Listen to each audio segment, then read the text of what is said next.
what strikes me about this is how many different kinds of spaces we invite. Chocolate chip cookie spaces, Halloween spaces, rage spaces, dinner table spaces. And I just think that that's really beautiful. It reminds me of a mosaic. All different, really different things that you wouldn't necessarily think go together, creating this one beautiful cluster. Welcome to Liturgical Shenanigans, a Wayfolk Arts podcast, with your hosts, Hannah, Phil, Jackson, And Maddie.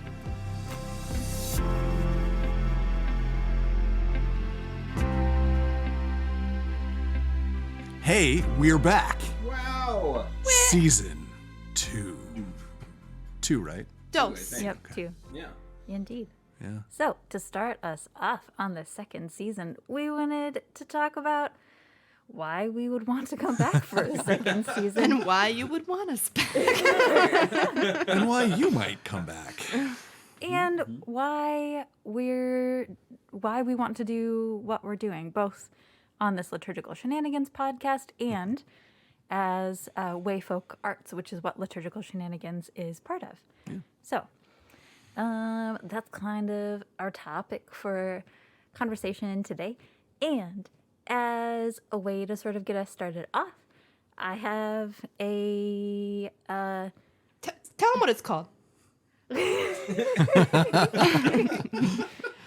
I wrote...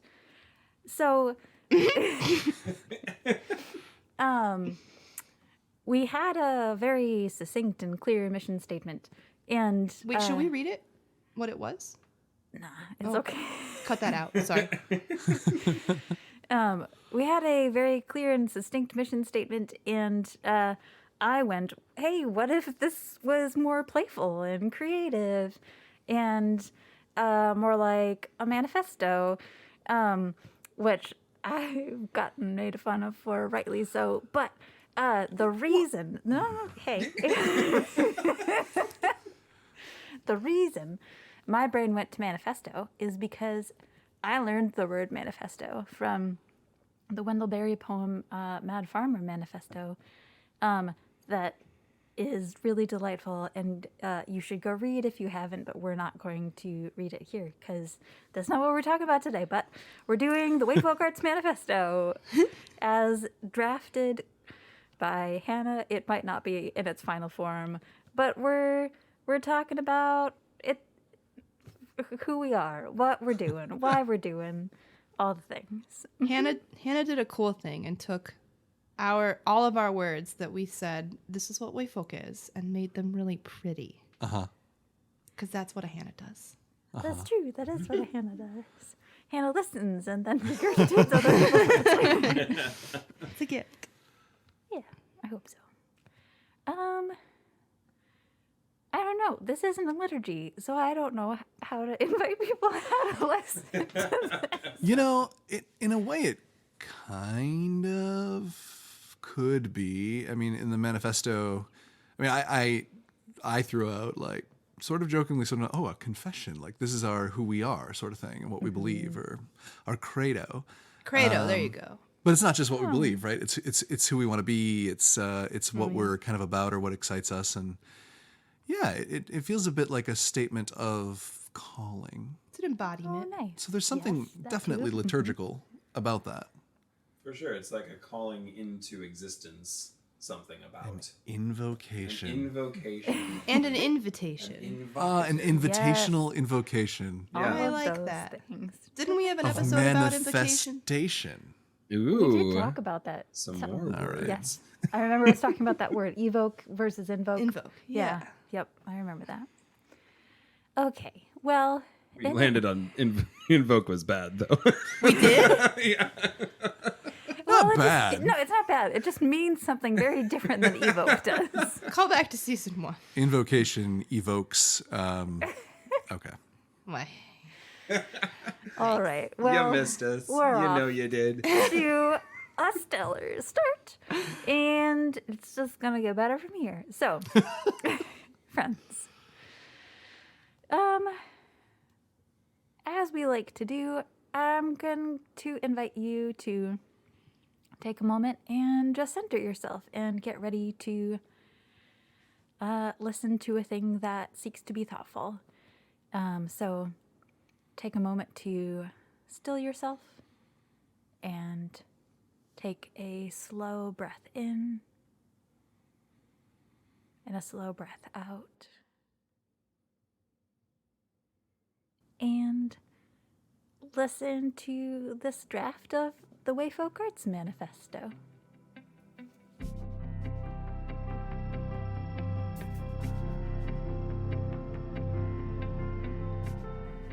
Wayfolk Arts is a community, a cluster, a clutter, a gaggle, a cauldron, a nest, a wagon of artists. Pastor artists, artist theologians, pursuing the dual vocation of artist and minister. At the most basic level, we create liturgies, prayers, poems, blessings, songs, plays, paintings, sermons, blogs, podcasts, meditations, worship services, rituals, liturgical shenanigans, cups of coffee, loaves of bread, chocolate chip cookies, Halloween vibes, inappropriate jokes, unfortunate puns, D&D games, and table invitations. We write and talk and perform and make music and host in hopes of, through our craft, offering a space for wonder, for doubt, for inclusion, for love, for questions, for exploration and experimentation, for tears and rage, for being seen, for acceptance, for belonging, for the journey of waking up to God in our everyday lives. We create to give voice, to make known, to name, to notice that which is often kept invisible, to demuzzle, to tell the truth, to name the elephants in the room, to call out shame and judgment, to participate in compassion. Wayfolk Arts is a community of artist theologians inviting fellow wanderers homeward through art and liturgy.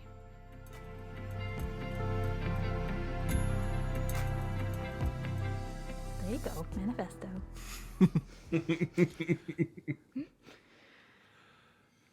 I don't know. Does that resonate with you guys? It's funny. I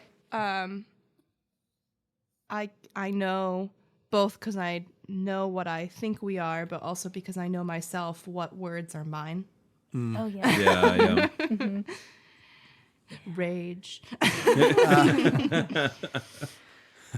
Yeah. What are the parts that? Because similarly, in listening to it, I hear some things that I've said in some of our meetings, but also I hear the things that we all have kind of communicated as really the parts that we're drawn to in this work. What parts stood out for you all, or what?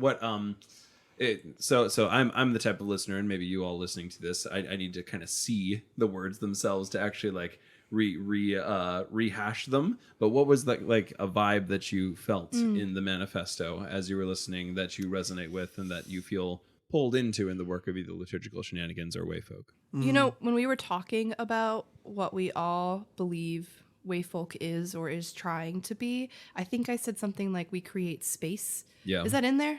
Or I think like we create is in there, but I believe that we are space creators, space holders. And what strikes me about this is how many different kinds of spaces we invite. Chocolate chip cookie spaces, Halloween spaces, rage spaces, dinner table spaces. And I just think that that's really beautiful. It reminds me of a mosaic. All different, really different things that you wouldn't necessarily think go together, creating this one beautiful cluster, I think is one of the words that are in there. I love that. It makes me feel, I felt really proud to be part of it. Oh, I love that. Yay. Well, part of what brought it into being was a conversation that kind of refused to land anywhere that we had around how would we say or rethink how we talk about our mission in a succinct whatever sentence, and more words just kept coming. Right. And I think it's because, and I know we'll talk more about the artist and theologian and minister piece, but it's that artist brain trying to do theology and recognizing that we're Christians here, but let's just go Buddhist. But really, no, it's the idea that as soon as we try to say something, we've messed it up, right? Like there's this idea of love, of Christ, of the kingdom, of community, and as soon as we try to put it in its little box, we've misdescribed it. We've done it wrong, and so we keep trying to find different ways to say it or to bring it into being that will speak truth in a way, in a new way, in a fresh way, in a catch the light from a different angle way. Yeah. I think that's true of Christian theology, though, too, is we try to put Christ into a box. We try to put God into a box. And that is just so much of faith is. It's a state of being, of feeling and doing. And when we put words to it is when we divide churches or have arguments or have different kinds of Christianity all within Christianity. So we need all of the words that we've created in order to explain the thing, and we keep coming up with new words. And I think Wayfolk arts is that. It's a state of being and doing and feeling, and that's lovely. So in the first Spider-Verse movie, right? Like Into the Spider-Verse. Sure. And Miles Morales is all, trying to understand from Peter B. Parker, how will I know when I'm Spider-Man? Tell me the things I need to know to Spider-Man correctly. And it ends up, no. And then Peter B. Parker is like, you won't, right? It's a leap of faith. So when you're talking about faith that way, it just is. You're not going to have that thing to step out on fully built until you do. Until you jump, right? Until you fall. Yeah. Yeah. Yeah. Everything's Spider-Man. True. Jackson, what were some of the things that stuck out to you? In resonance with some of the space building stuff, making a space for wonder kind of stands out for me. I love the work that we get to do in the crafting of liturgies and the work of having liturgies wake us up to the presence of God that is already around us all the time. And so the words that we write, the words that we finesse, the words that we add to express another facet or another prism of faith that we've experienced is to try to provide the opportunity for anyone who engages what we do to awaken to that prism in their own lives, awaken to that little bit of numinous presence in their own lives of light, of the light of God, and the light of God in your neighbor, in yourself, in the light of a sunset, or in the candle burning in the night. All of these things kind of have this moment of possibility of waking up to the presence of God in them. So I love the creation of spaces for wonder. Also, a big value of mine in the kind of conversation we had was trying to find or craft a space, whether through this podcast or through the work that we're posting, the liturgies or the poems or the blessings, and eventually teasing songs, perhaps. We keep saying that we'll maybe get some songs out, and some are in process, so that's kind of fun. But just the sense of that there's a crew of folks that you can belong with, that people have the same thoughts as you do, and even the thoughts that make us feel alone sometimes. And so I hope that Wayfolk Arts and Liturgical Shenanigans can be that sort of a place that we kind of create this space of, you're not alone, come hang out with us. Yeah. Well, and you're not alone, come hang out with us. And even if we don't think the same as you, I think, part of wondering is it's asking questions, right? And that sometimes means doubting or investigating more before landing on a sure answer. And I think that we are comfortable or really aim to be comfortable sitting in a sort of grayer space, and admitting when we don't know, or I especially am trying to grow more comfortable in that space. This is where you can come and ask questions, and we don't all have fully formed thoughts, because it's, again, the Christianity sometimes just isn't a fully formed thing that we can solidly put into words. But together we get to talk about all the different things that it is and all the different things that we are. And I think, unfortunately, a lot of us have experiences where we started to question and were told that that was wrong to do. And we're shoved out of spaces because of it, or told that we didn't belong anymore because we weren't Christianing the right way. I'm going to make up a phrase. And that stinks.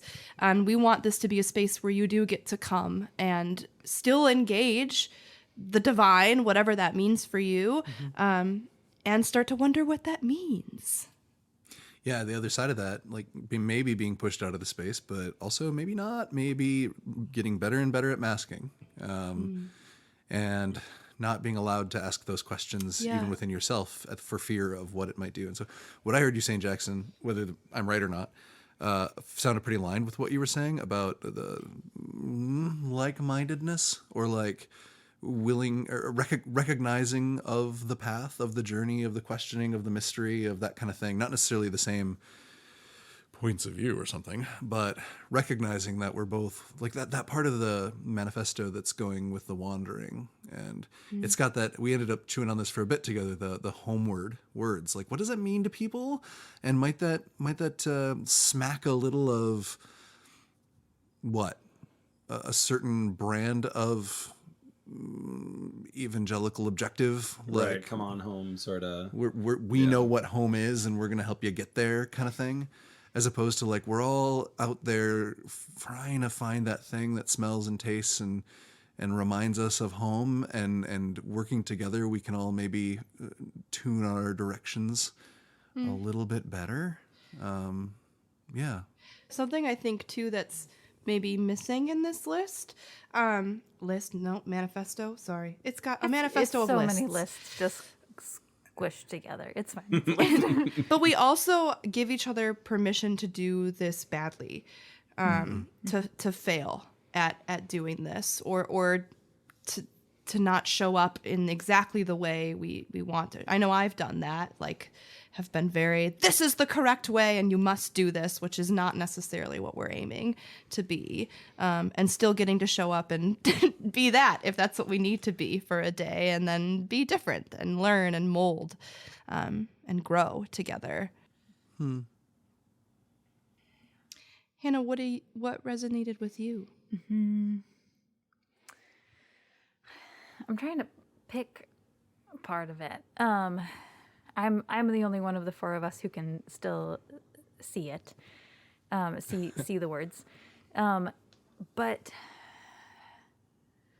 I think I'll say two of the things that feel particularly important to me in this. In the final list, it's we create to do all of these things, and this is sort of in line with what Jackson was talking about, to know the thing that I particularly added for myself was to notice that which is often kept invisible, which I hope can mean several things to the listener or the reader. I think it's to do what Maddie was talking about, like giving words to this grand mystery that is so far beyond us, but we're going to try anyway. But it also means that, like, for people who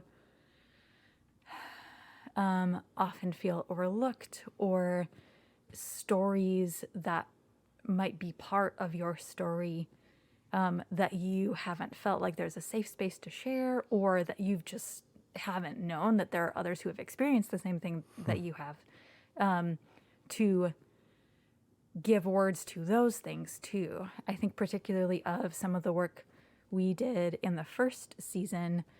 For me, that looks like creating blessings and liturgies for folks with ADHD, particularly women with ADHD. Maddie has written a lot of really beautiful things for infertility and for people who have gone through clergy abuse, things like that, like to give space for those sorts of stories that are out there but aren't always tended to. That's the kind of work that I hope we are doing, for us to take these stories and give them to you and say, these are worth looking at, and maybe they're part of your story. And if they are, we hope you know you're not alone.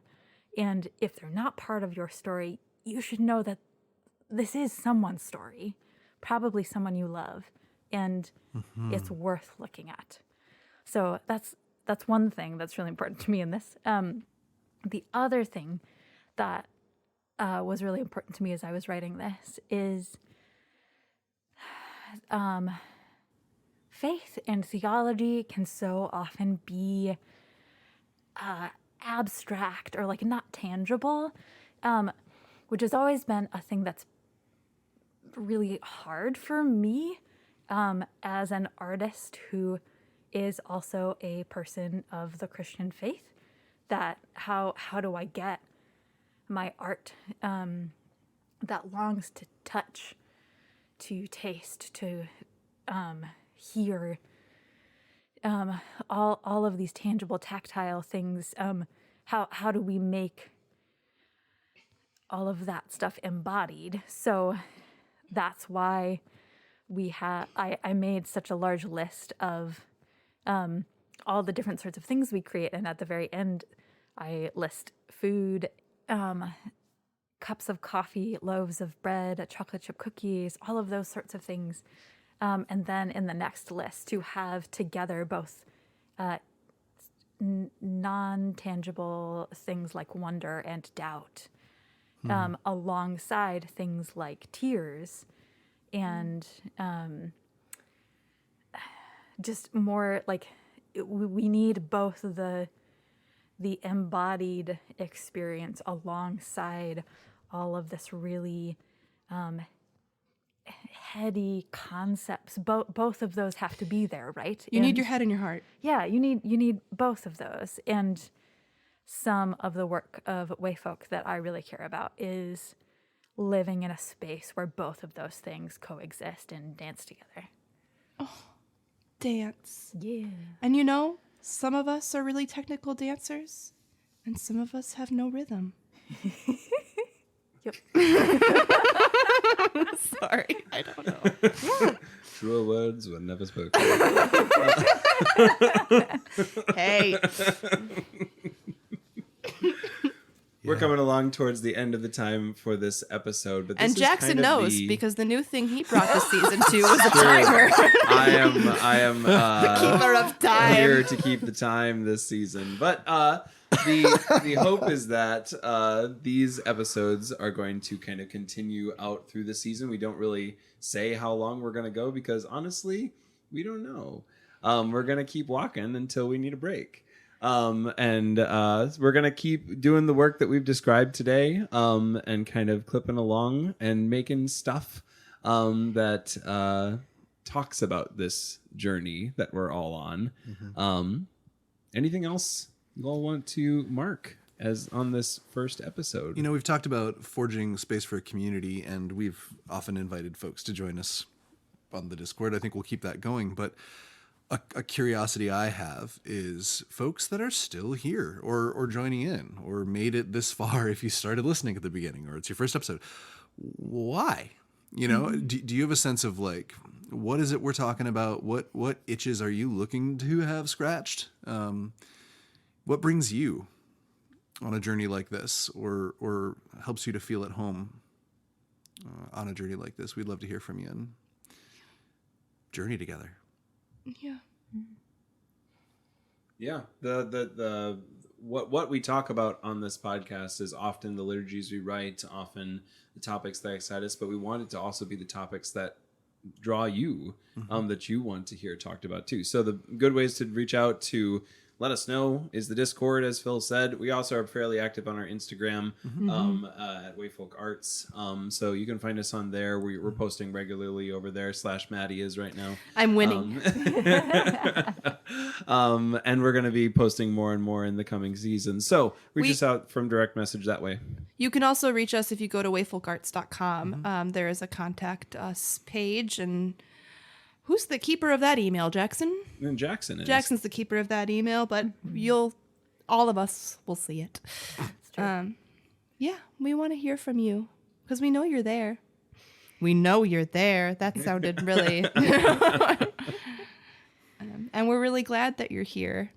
You make us what we want to be. So all of that to say thank you. And if you want to stick around for further conversation, become a patron, even for just $1. And not quite $1. It's a couple It's $5. It's $5. Thank you. I'm sorry. That's okay. Inaccurate information.